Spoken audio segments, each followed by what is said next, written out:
Hello, I'm Charly, and today I'm going to be doing my January wrap-up. So firstly, I will address this here. I had surgery on the 4th of February and it's now the 7th of February.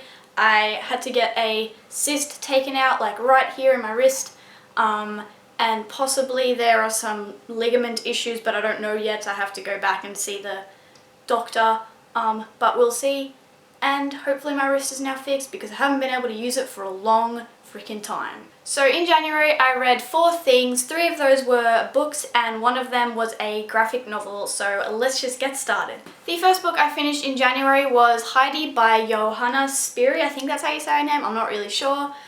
This is a children's classic and I used to love these movies so much as a child. I watched the Afrikaans versions when I was really young and I just wanted to read because I'd never read the actual book, so I read it and I ended up giving this a 4.25 out of 5 stars. I really enjoyed it. It gave me lots of nostalgic feelings, and the reason why it got 4.25 stars is because it just had a lot of like religion forced into there, kind of in a really annoying way, and I skimmed over like all of those religion parts because they just went on, and yeah, but other than that, I really love this book, and if you like the movies, then I recommend that you check this book out. If you didn't know, that this is about a girl called Heidi, and she lives with her auntie, and her auntie takes her up to her old grandpa who lives in the Swiss Alps, and he kind of has this like stigma surrounding him that he's just this grumpy old man that doesn't talk to anyone, and that it's a mistake to leave Heidi with him because he's a grumpy old man that doesn't talk to anyone.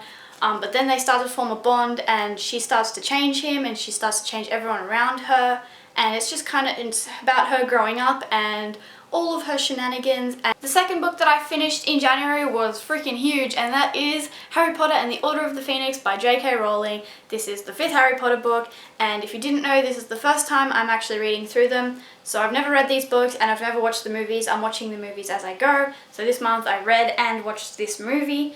And this, I gave a 5 out of 5 stars.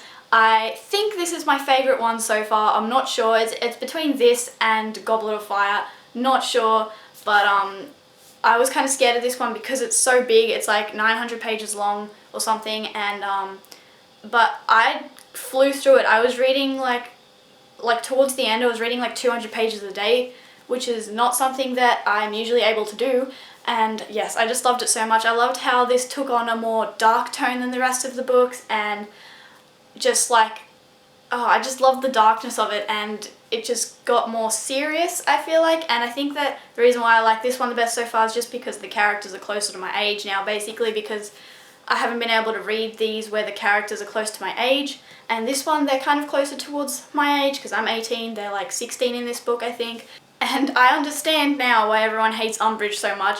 The movie does not do her justice. She is so much more annoying in this book. Like, seriously, one of my Goodreads updates for this book was just, sit the fuck down, Dolores. And that's just, I think that basically sums up this book. Just sit the fuck down, Dolores. In January, I also read Saga Volume 2 by Brian K. Vaughan and art by Fiona Staples. This is a graphic novel, and I read the first volume last year, and I gave it like a 4.5 stars, and I gave this one a 5 stars. This one is like, I think the first one was just a bit of setup and like not enough was explained, but this one just got a lot more into it, I feel like, and I wish it was just longer. That's my only issue, because I get like, this is like me watching a 20-minute episode of a cartoon TV show. That's what I feel like. I just need to watch it for longer. It needs to be longer, and I don't have any other volumes, and they're so freaking expensive. That's why, if they weren't so expensive, I would have them and I would have read them all by now.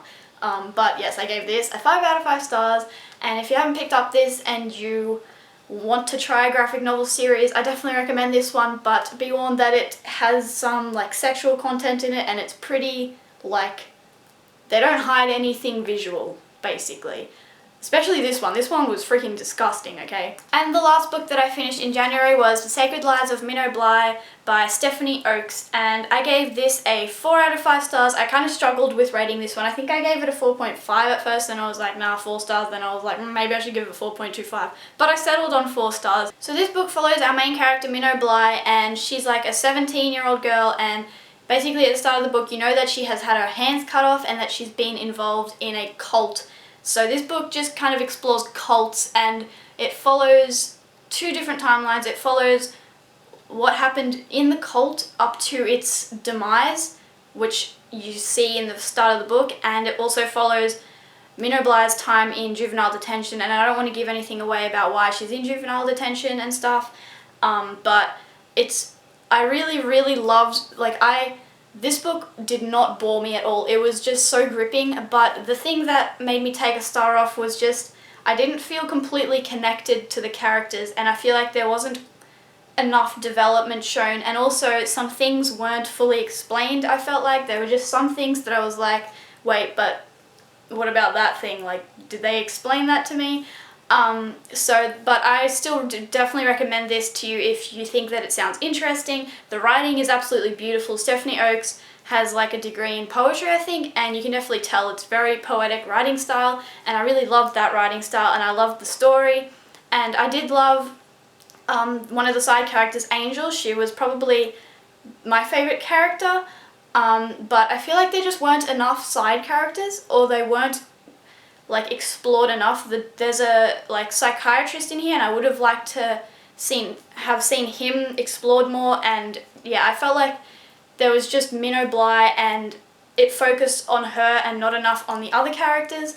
But still, I really enjoyed this book, and I recommend it if you think it sounds interesting. So those are all the books that I read in January. I'm just going to show you the book that I'm currently reading, because I realised that I suck at TBRs. I just can't think of, I can never think of, number one, what I want to read, and number two, how much I'm going to be able to get read in the next month. And I have no idea how much I'll get read in February, because I start uni at the end of this month, and I have no idea how much time I'll have to read in the preparations for uni. But anyway, the book that I'm currently reading is Illuminae by Amy Kaufman and Jay Kristoff, and I am like, how far in? How far in am I? I am 100 pages in exactly, and I am loving it so far. I'm so excited to continue. I'm a bit confused at this current point of time. Like, at the start I was like, oh, I've got this, I'm not confused, but now I'm a little bit confused, to be honest. But I hope that I don't stay confused for too long, because I'm really interested in this, and it's so gripping and it's so interesting. I love how this is told. If you guys didn't know, it's told in a bunch of case files and documents and interviews and stuff like that, and it's just really cool, and I'm excited to continue. Yes. So that is all for my January wrap up. Please comment down below and let me know what your favourite book of January was. So thank you for watching, and I will see you in my next video. Goodbye!